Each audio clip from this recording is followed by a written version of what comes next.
Hi everyone, I'm super excited to share with you that while I'm shooting this video you can access the first 3 tutorials in order to understand what materials and what tools you may need to create the blueprint and to create the first polyhedron, the first one of the platonic solid, which is called the tetrahedron, very precisely.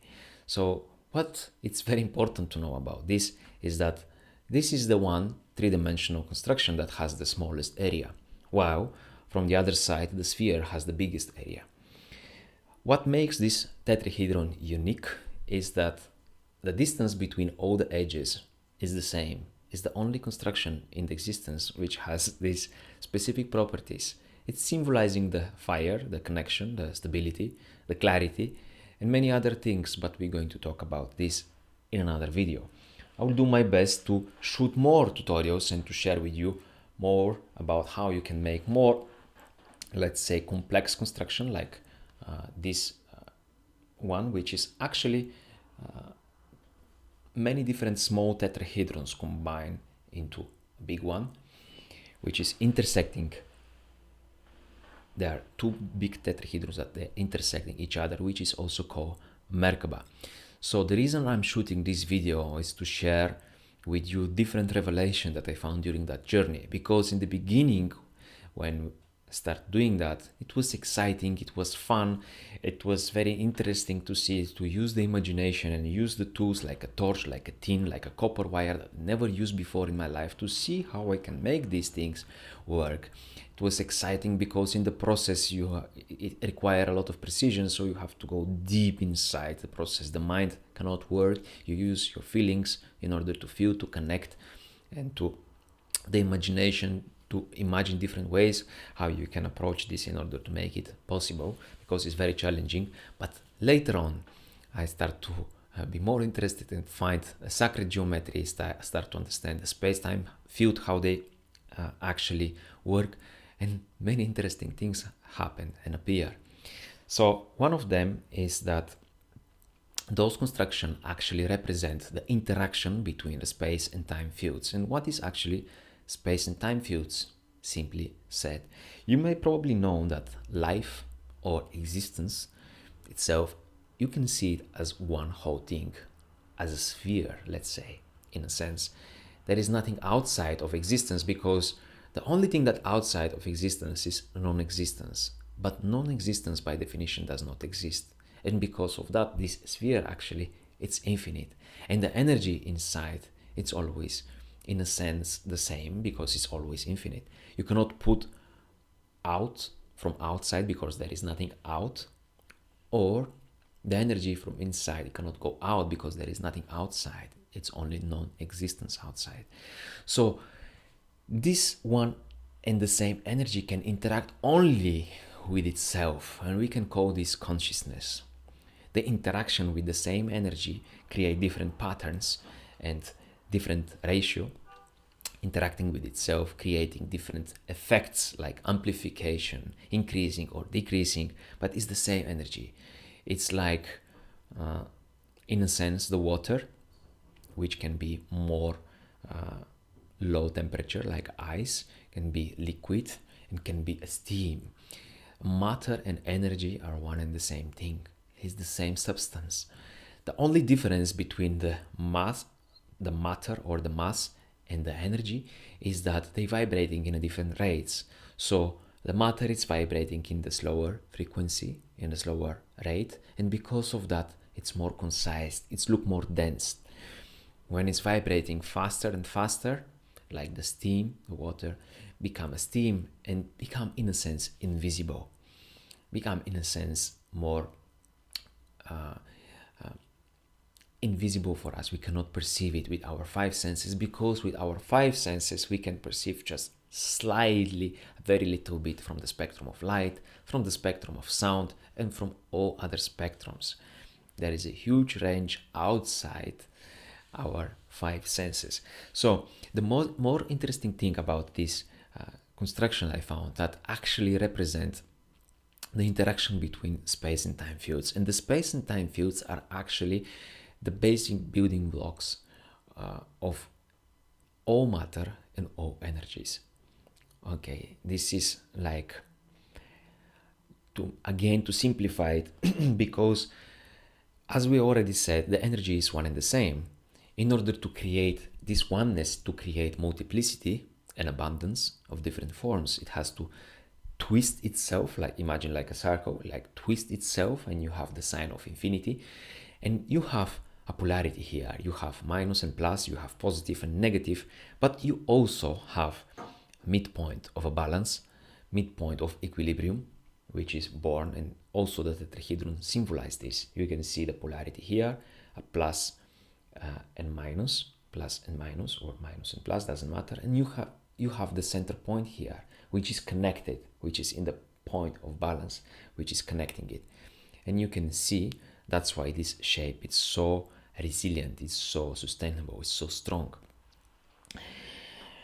Now, about the space and time field, they are in the core of all matter and all energy, and once we realize this, how they actually interact with itself, we can understand and use the energy and the matter in a way that we prefer.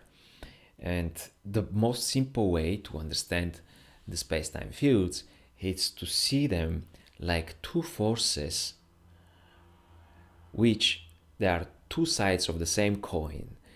They are equal in strength and they are opposite in direction. Okay, so if you take the sphere, for example, the very center, the core, the center point of the sphere, it's, let's say, in a sense, the time field. The energy contract in the center point, go inward, and when it reach the maximum, does then expand into a time field, expand as a sphere. Okay, one is going inward, the other one is going out, and this create kind of pulsation. This create kind of in a sense vibration, that it's the reason of all energy and all matter to appear. But once these space and time fields, they start to interact in the complexity, they create specific patterns, and you can see, for example, like these different patterns when they start to interact, or like this. This is two different dodecahedrons. This is made out of 12 pentagons. This is made out of 12 rhomboids. They are 12-sided, but they're looking different. And even if you take, let's say, this one, which is, you can see it's one shape here, but you can perceive this shape in many different ways. This way it's symbolizing one thing, and this way it's another. This way it's another. So you can see how many different symbols they are embedded with one and the same shape. Something similar is with a life. It's multi-dimensional crystal. It's never changing the structure, but the way we perceive it, we can see this way, we can rotate it and see that way, and we can have different experiences. So the only way we can create an effect is by changing the angle. The construction is the same, the energy is the same, but we're changing the angle. When we learn and actually remember how to changing the angles and how to work with the geometry outside, we will be able to enter in a completely new era. When we also remember how to change the angle of our perception, how to see the things in a different way, this is going to literally create a revolution in our experiences and blend the technology and the consciousness together in a very harmonized way, because they are actually one and the same. It's all consciousness, it's energy and matter, they're one and the same. So suddenly I realized that we had this knowledge in the ancient time. The pyramid in Giza, that was built of knowledge of these space and time fields, because the very shape of the pyramids allow those fields to circulate in a specific motion to create specific vortices. And inside the pyramid, in the very center, you have the center point, the nexus point of this vortex, and this allow astral traveling. This allow the people who go in the king's chamber to communicate clearly with the spirit, and for many other purposes as well, but basically communication. And it's very, very exciting to understand that now we start to remember this knowledge. We start to remember how we can use the angles, the geometry, in order to create completely different technology and completely different experiences within ourselves.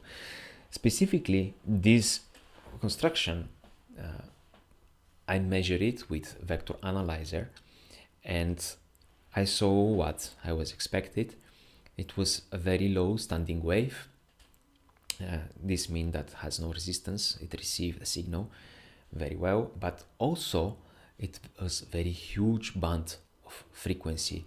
It was possible from 370 until almost 2 gigahertz to receive this low standing wave, and it was amazing properties I measured with this. But this is not only about radio frequency here. I'm not talking about only about radio frequency, because radio frequency is something limited.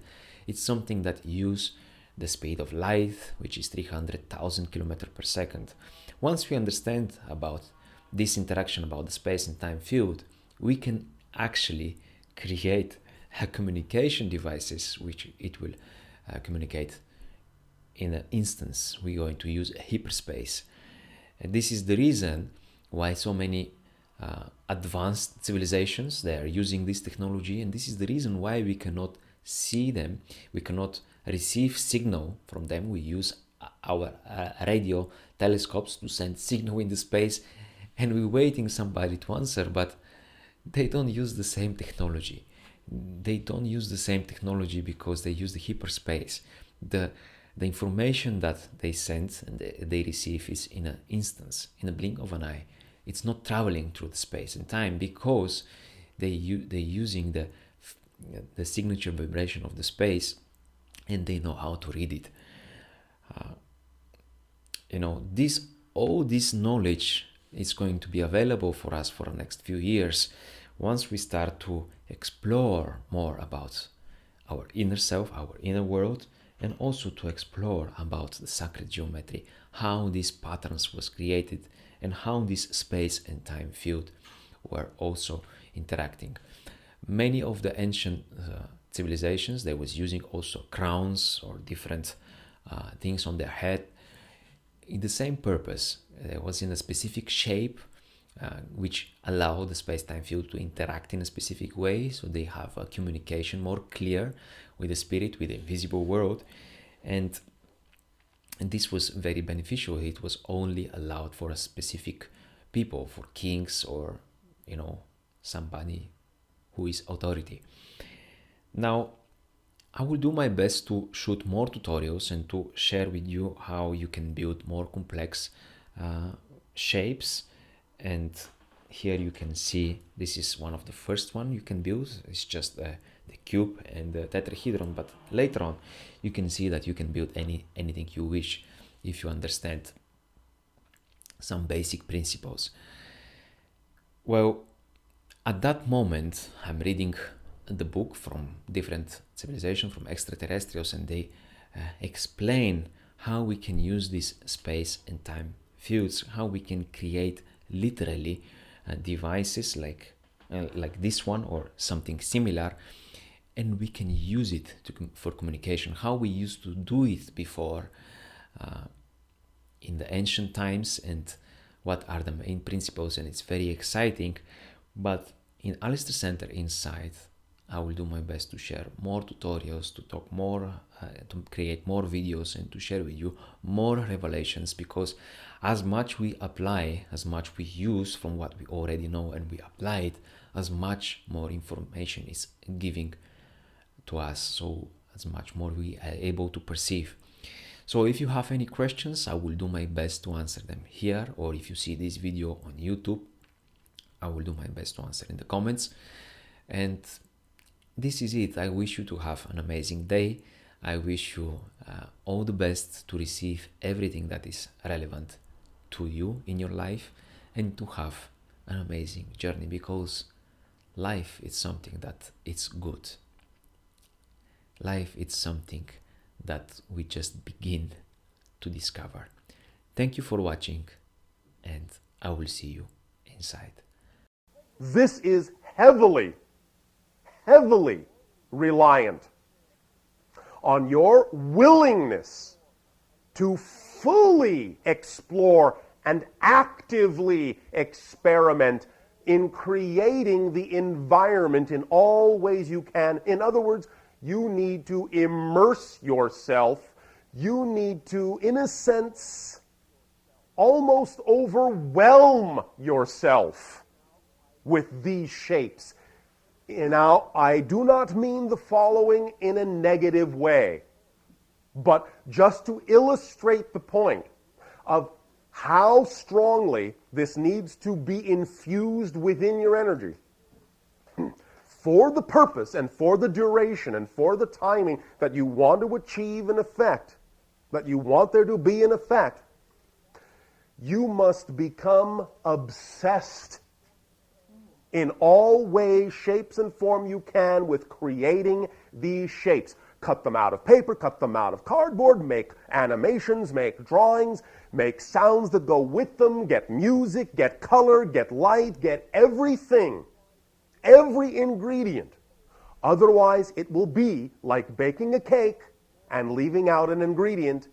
It's not going to rise, or it's not going to taste like you want it to taste unless you have everything there. So, one of the strongest things in using what we are going to talk about is not only the idea of just meditating and just seeing it, but really filling your world with these shapes until they are so second nature.